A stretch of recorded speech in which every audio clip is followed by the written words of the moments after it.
first snow shift of the year for me. Getting towards the end of 2020, it's been a bit of a shit show, but you know, it is what it is. That's what I'm dealing with driving in right now. It's not all that bad. We didn't get much snow yet today. It's supposed to snow all night, but hey, if places want to give me snow hours, I am not complaining. You know, Christmas holidays and stuff. I mean, time to get back into the winter grind. White gold, here I come. All right, hitting the streets. Let's see how this shift goes. First shift of 2020.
Good if you want to keep going. It's Brad over here from Chippys ATV. Yeah, just working some midnights. There goes my holidays, but doing some snow removal tonight, and not that I'm complaining. Some extra money and kind of getting bored not working. I've been off since Christmas Eve. We're, you know, put half a day in there, and now been off for Christmas since then, right? But yeah, anybody looking to get into snow removal, I mean, it's not a bad job. It has its moments of stress, things like that. Late nights, you know, can be pretty demanding. Tonight we didn't get much snow. I think they're just wanting to burn up our 2020 budget before the before year end, or at least as much as possible. And yeah, so anybody looking to get into snow removal, you know, like there's all sorts of different areas. Like there's city, there's highways, there's private contracts, like parking lots, schools, like just businesses and stuff like that. You know, like I do, like for me, I do city streets and private contracts, and that just depends what I get assigned to that night. And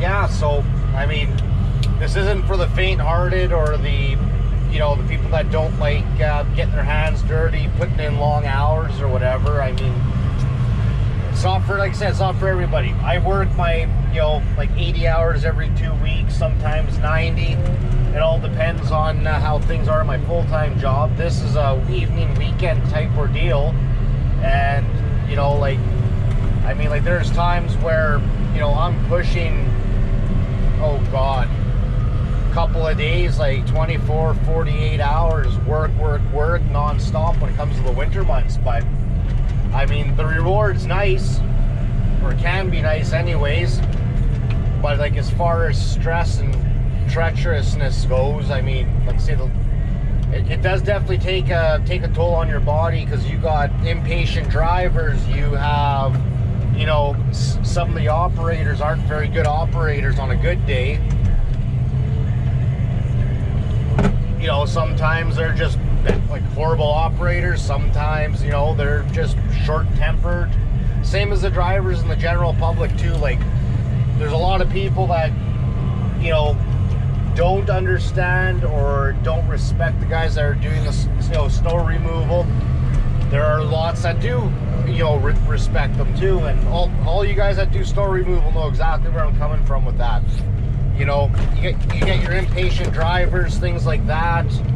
Near miss accidents, people spiking brakes, and all sorts of things. And that's just one of those things that gets stressful. Again, it's absolutely not for everybody, but you know, depends on the company. It also depends on the company, your experience. You know, how long you've been with the company kind of dictate how much you make at doing this too. I mean, like, I don't make a whole ton. There's more money to be made if I went to another company, but this company here, I've been with them for 6 years or 7 years now doing snow. And prior to that, I was running equipment. Well, I've been running equipment for 15 years now, I guess it is. 15, maybe 16 years. And like my equipment experience is running, you know, air-filled tires on a wheel loader. Also running same wheel loader with hard rubber tires, like solid rubber tires, foam-filled tires. Also, I got some experience, not a lot. Depends on how you look at it. In the aspect of, I also have, like, oh god, I can't count how many hours I have on a dozer, but it's with a bucket, not with a blade. So grading and stuff's a little different with that type of a piece of equipment. You know, and in all those years too, mixed experience. And I've been at my full-time job. It's what I run on a daily basis. Is we call them chickens. They're mobile shear. The one I run's a Hitachi 270, I believe. I ran them in a 350 and 450 with rotators. The one I run, it does not have a rotator on the shear head. Material handlers, as the term goes, I work in a scrapyard full time. So, you know, some of those pieces I run are some people think they're a long reach, you know, that aren't very familiar with the equipment, but like the smallest one I run has got, I'm not sure what the ton chassis is on it, but it has 15, maybe 20 feet of reach only. It doesn't have much at all. And that's the shortest one I run. The other one I normally run's got about 30 feet of reach, and the other two that I run also have 45 or 50 feet of reach. I've ran them all the way up to 100 with 100 feet of reach, things like that, with bucket and grapple for the material handlers. So yeah, like a material handler is just a modified excavator. Majority have like a straight boom, straight stick, or like a stick with a slight curve near the end of it. Where an excavator has, excavator's got the like an arced almost boom on them, and a slightly arced stick as well. But those are made for digging. Like with the material handlers, they're built for you know, like heavy lifting, things like that, like reaching out, because you got all sorts of things unload. Like could be highway tractors, could be car haulers, could be, you know, like and everything in between. So like the little reach material handler that I run at one job site, it's because I load rail cars and things like that. So like everything is close proximity. You know, like there's times where I might not have any more than about a foot gap or distance between my counterweight and a truck or train car, just as example. So sorry, trying to concentrate at the same time as doing this, and, you know, recording this and cleaning the streets here. Yeah, so that being said, going back on this whole snow thing, yeah, like, you know, like, I'm glad I'm doing snow. I don't need the like the hours or the money, but you know what, being on holidays gives me something to do, things like that, you know, and like it definitely helps out for spending money and stuff like that. You know, like especially with COVID and everything, I'm glad I have, you know, I'm still working full time. Oh, 1 sec. Ambulance. Coffee break. At the end of the day, you know, get out there, you know, work hard, things like that. The rewards are the rewards are better than not working. I mean, well, there's a lot of things, like 1 sec here. Yeah, there's a lot of things, you know, like mental health and all sorts of stuff. I mean, like for the people that, you know, choose not to work or whatever, and then choose just to stay at home and do absolutely nothing. I mean, like, that's gotta drive somebody nuts. Like, I'm used to being a busybody, you know, like, for me, like, I started taking up porting chainsaws and stuff like that in my spare time, you know. Okay, it's not everybody's thing again, but I mean, that's, you know, that's what I like to, you know, I find a piece of, I find it relaxed, like a peace of mind almost. It's rewarding, especially if you successfully do it, don't bugger anything up, but it's going to happen. That's like right now, one of my saws,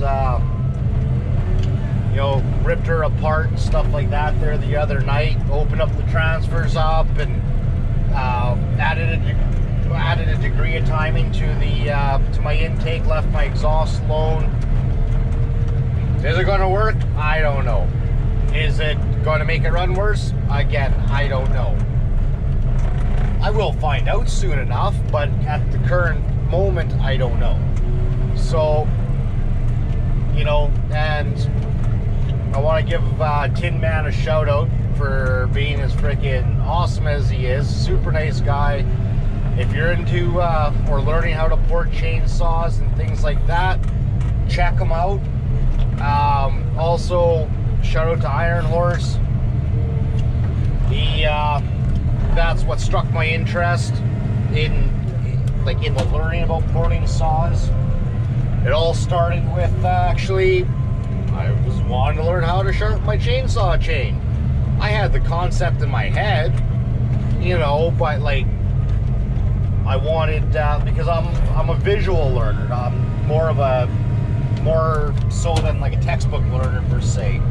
So came across Buck and Billy, and then I'm like, hey, started watching his, you know, chain sharpening tutorials, and then he mentions Iron Horse, and next thing you know, Iron Horse there. Like, I don't know Buck and Billy from a hole in the ground. I don't know Iron Horse from a hole in the ground. Never had a conversation with either of them. But they seem very legit, realistic people, down to earth, things like that. You know, so like moving forward, I bought this one saw last winter. Actually, I was on my way to actually go do snow removal that night, and that's the one I was just talking about. I just recently ripped apart and started porting it again. You know, I was curious.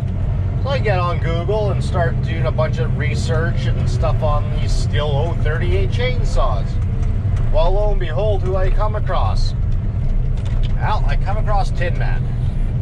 He's got this 038 Magnum, and, you know, he's got his little video going and, you know, doing some test cuts. I'm like, holy crap, that's a pretty good old saw. She's, you know, she's just letting her eat. That chain's just chewing. I'm like, okay. So then next thing you know, this saw was well, as Tin Man would call it, a turd saw. When I first got it, the thing looked like it was ran through the ringer. It ran, it did its thing. It ran not bad, but not great. So I get on the internet there, because it was a 038 Super. So get out and oh god, I think it was like February or something, or that January. So I looked over the saw, then get on the internet, find out, you know, do some sourcing for some new parts. And I'm, you know, clicking away. It's like, well, I can use this, and then I can use that. Well, this comes like, heck with that, I'll buy that instead, you know. Do I need the the 038 Super Jug? What other options are there? Oh, look, a Magnum top end. Sweet. So, go from 67 to 72 cc's. Everything's aftermarket. I bought aftermarket bush, like anti-vibe, aftermarket jug, cylinder, like or jug and piston. Everything was aftermarket. So, ordered off this site. I think it's called sawparts.ca, I believe it is. I think they're out of Brampton, Ontario. And it's been my go-to now for parts and stuff. Like, especially if I can't find stuff locally, or if it's too costly locally, things like that. So, yeah. So, anyways, so far I'm having good success with their products. So, back on where I was going with all this. So then, come across Tin Man. And yeah, like I said, like with that 038, come across that, and you know, and next thing you know, as he's, you know, producing some new like new content and that, because he's new to YouTube, his channel is just exploding. Like, I've been following him now on YouTube, I think for about 8 months or 6 months, and he went from, I think it was like 980, 990 followers when I started following, and I think he's over like close to 7,500. Just astronomical how much that guy's grown. And I'm giving him a total shout out because the guy's knowledgeable. The guy is right now producing some porting videos, step by step, episode by episode kind of thing. So anybody that wants to learn, go check him out. Super knowledgeable, super nice guy. You know, one day there I was watching his video, and you know, he's porting this what was it, Homelight XL 12, I think it was called. And now we're on the road again. Okay, my singing sucks, but oh man, 2:30 a.m. started at 10 p.m. And so you know, he's porting this, getting this project right and documenting it on like for Buck and Billy on his YouTube channel. And as the story goes, I think he grenaded like, I think it was like 4 or 5 saws in the process. And I was like, so one day I message him, I'm like, or email him there, I'm like, hey, do you need saws, like certain saws, like for this project? He says, heck yeah. Okay. So one day they're, you know, putting around at work, and it's just like, boom, come up with this one, boom, come up with that one, boom, I got a couple more even still sitting around at home there, for, like whenever got time to meet up, because he's super busy and I'm busy. And you know, it's oh, there we go. You know, like, they're home lights, okay, you know, it's not everybody's forte. I mean, everybody's got their thing. Again, like I said, most common phrase you'll hear me say, everybody's got their thing. So yeah, met up with the fellow there back in, I can't remember what that was, like maybe August or something. Gave him the home lights that I had there for him, and you know, he was happy as oh hell, and gives me a shout out on YouTube, you know, then, and whatever. So returning the favor back to you, Tin Man, giving you the shout out and respect for your knowledge. And sorry, as a squirrel moment, but for your knowledge and, you know, like the time and dedication you're putting into all this hard work, all your content, things like that. But yeah, so you know, and the other person to check out is also Iron Horse. He's very old school. He reminds me of a family friend, actually one of my dad's friends. They've been friends for, oh God, probably about 60, 65 years. Totally reminds me of him. And yeah, I mean, Iron Horse been doing it for, you know, considerably longer. Like I said, he's got great content, things like that too. And you know, the other thing is Buck and Billy. He's got like not just chain sharpening videos. He's got everything from dropping trees, safety, harness, like everything. So check those guys out and go from there. If that's something that interests you. A buddy of mine, he's just starting out. We're not. He's pretty new to it, but to the as a retailer, or whatever, for ATV parts. What the heck? He's called. What is it? Yeah, I think it's High Octane Motorsports. And you know, like I picked up because I have a 2018 Maverick, Can-Am Maverick X3, and I wanted a tablet holder, so I picked up a tablet holder from him there the other week, and you know, it was just something he was just starting to carry. It's something new, so you know what? Here, hook me up, like, because I wanted one anyways for like on my next ride out. So luckily he had one, so that worked out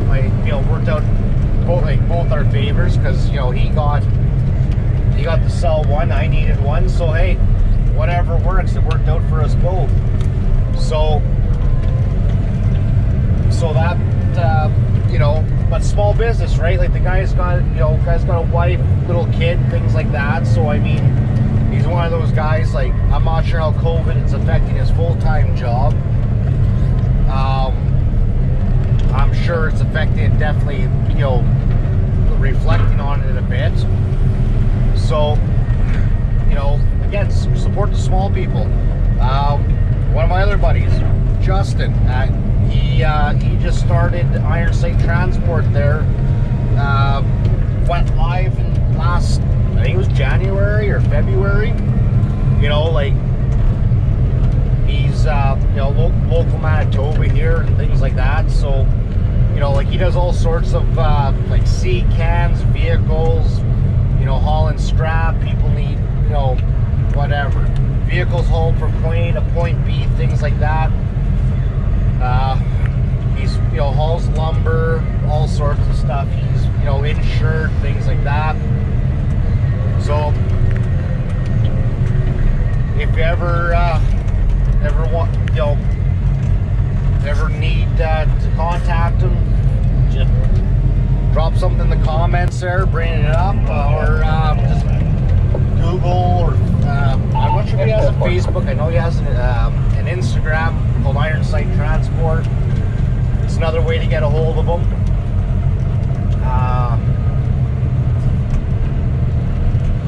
What else?